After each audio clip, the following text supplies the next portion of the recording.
Yeah. We're going to kill this. or be killed. Kill or be killed. Yeah.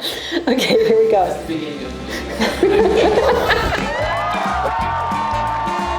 Hi, my name is Penny Carroll, owner, broker of PCA Real Estate, and with me today is Becki Scouten. Thanks for joining me. Thank you. Yes, realtor for sure. Have you ever sold and bought a home? I have several. And how did that go for you? We tend to buy fixer-uppers. Sometimes we've regretted that choice, but typically it's a lot of fun for us. We like to renovate. We like to buy older homes that we can kind of put our own spin on. So you're the perfect person then to talk about the 3 basics of real estate when you're thinking of moving. Before we do that though, let's talk about the market conditions. Do you have any update for us on the inventory?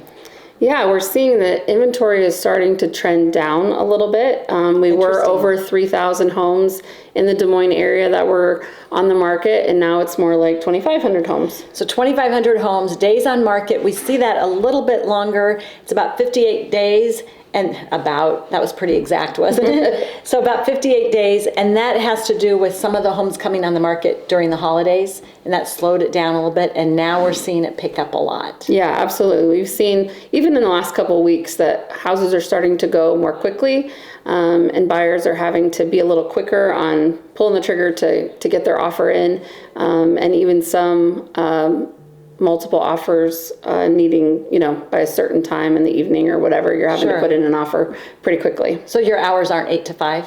No, of course not. We're here whenever they're ready. Right. Okay, so the 3 basics. Number 1, what do you want to think about when you're thinking about if you're ready to move or not? Well, I think you need to go through your home and really try to look at it with kind of the lens of a buyer, and really look at your home for are there things that need repaired? Are there things that are daily an annoyance to you of how they look? Because those things that are an annoyance to you are going to stand out to your buyer. If something's crooked, or there's a hinge that needs replaced, or that door always squeaks, just kind of going through your home and fixing some of those quick fixes. We're not talking about major renovations. You may want to reserve the money that you have, and instead of putting major renovations or ripping out countertops or moving walls, save that money and use that for the home that you're going to move into. So when you think about renovations, well, there's 2 things that come to mind for me. 1, our services are at no expense to have us come into your home. We will be gentle. It's a no judge zone, and we will give you ideas on, no, that's not a good idea. You're not going to get your money out. Somebody's not going to worry about that. So we're happy to help you with that. We're here. We're a resource. We've been doing this. I've been doing it for over 20 years, and happy to pass that knowledge on to you of what would make sense and bring value back to the sale. The second thing I'd like you to talk about a little bit is you said that you tend to buy homes that are fixer-uppers or need renovation. And why is that important for you that seller didn't renovate? Yeah, we're looking for a home where we can get instant equity. So if I buy a house that the seller has already put a bunch of money into it and put a bunch of updates, I might not like those updates, and I really want the home to feel like my home, our family's home, and have the same personality that we have. And so if a home's already renovated, I may not be able to purchase it at that price point, and it may actually be more appealing for me that you didn't renovate your home, because now I can come in and renovate it. We'll get it at that lower price point, and then when we renovate it, we get the equity out of it. Yeah, good advice. And then as a seller's looking at those things, they take off their seller hat, they put on their buyer hat. Just real briefly, what is something that the buyer needs to consider?